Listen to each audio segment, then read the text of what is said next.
Welcome back to Meters P.E.Vs. Today I'm going to be showing you how to swap your hydraulic brakes on your e-bike. This is a great upgrade for anyone who's looking to get more into wheelies or just wants to swap their brakes from the original position. This is a super simple process just about anyone can do at home. All you really need is one small wrench and a bit of time. So let me show you what you guys need to do and the steps that we need to take to get there. We're going to be doing this upgrade on my Aerial Rider X-Class 52 volt. This comes stock with Tektro hydraulic brakes, which is a pretty common name in the e-bike category.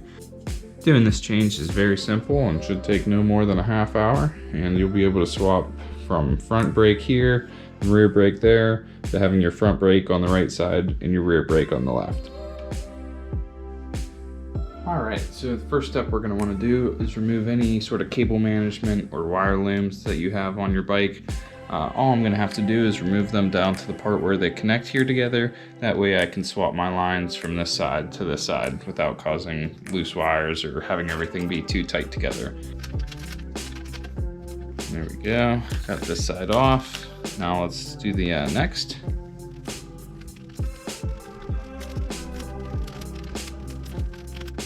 Alright, looks like we got both sides loose and down to the part where they're both connected. Alright, now that we got everything disconnected, we can take a little bit closer look at our brakes here. So if you look, there's a little bit of a rubber sleeve that covers the rear end of your brake cable hose. You should be able to just pull this off and that'll reveal a nut that's located underneath. Once you have the rubber boot slid off of your hydraulic brakes and can see the metal nut. Some brakes may not come with this boot and you might just be able to see the nut right away from here. You're going to get a wrench that fits. Mine is an 8mm wrench, and you're going to start carefully loosening these brakes, making sure that you're loosening the correct way, not tightening them in. You've got to make sure you do not press your brakes once you have these hoses disconnected, or all the fluid in your reservoir will fall out and mean that you're going to have to re-bleed your brakes and fill them with more hydraulic fluid. If done properly, you shouldn't have to mess with your brakes at all, no need to re-bleed or add any fluid. So you're going to carefully remove this nut, which may go pretty far into the actual brake. So just keep turning until starts to free itself up. Now, brakes should seal themselves automatically once you pull this out.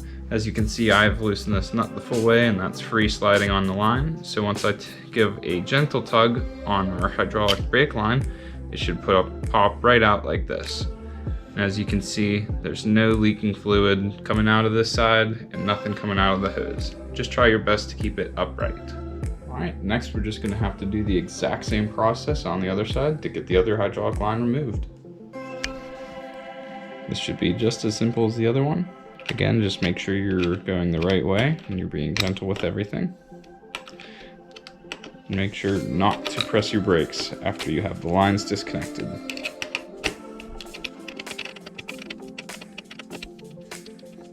Got that nut loosened and it should be able to just pop out our line.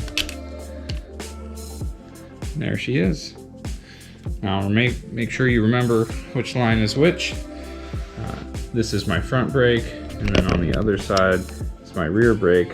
So all we're gonna have to do is swap these two, install them in on the other side, and then re-tighten everything back up, and we'll be good as new, ready to go hit some wheelies. Alright, so let's put everything back together now.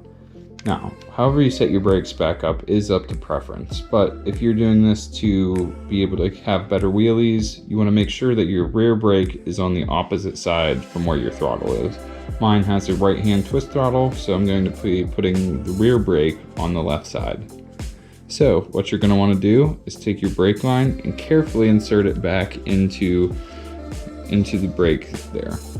Slide your nut up just so you're ready and give it a little bit of a push to get that barrel end of the hose seated fully in. Start tightening up your metal nut by hand until you can't no more, and then take your wrench and tighten it up the rest of the way. You want this connection to be snug to make sure there's no leaks, but you do not want to over tighten it or else you can damage some of the components in your brakes. Starting to firm up, and I feel right there, it's a good bit of resistance. Want that pretty snug. Make sure that it's not going to back out on its own. And then you can take your rag, wipe off any excess oil, and then finish everything off by sliding the rubber cover over your brake line there. All we're gonna have to do is do the exact same setup for the other side, and you will have a fully functioning bike with swap brakes.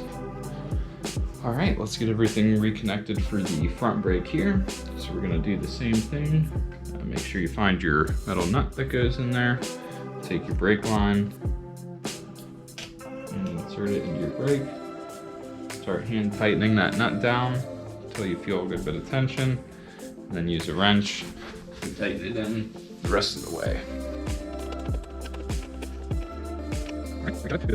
Slide our cover back over. Then all we'll need to do is rewrap all our cables and we'll be ready to go. Before you get everything wrapped up, it's a good idea to check and make sure your brakes are working good. I can tell my back brake's working here. Let's check the fronts. And that's stopping well. So we can tell that the brakes work good. Check to make sure there's no leaks. Everything looks good over here. I don't see any oil dripping out. So we should be good to throw everything back together now. Your brakes should feel relatively normal if you've done everything right. There may be a small bit of air introduced into the lines after unplugging and plugging everything back in, but just pumping your brakes for a little bit should be able to work that out. If your brakes still feel spongy after this, you might have lost a little bit too much fluid during the cable change, and in that case you might need to add a little bit more fluid or bleed your brakes to have them feeling great again. All right, let's get everything put back together. Make sure you separate your sides. This is my right side of my handlebars, and these are all the lines going to the left side. This is personal preference, but I like to make sure that I keep my brake connecting cable here. This is the electronic sensor that tells when you're hitting the brakes. I like to keep that out of my wire wrap. This way, if I want to do some wheelies, I can unplug that and have a little bit better control over my wheelies. That way I don't have to unwrap and wrap this each time. All right, got that side done.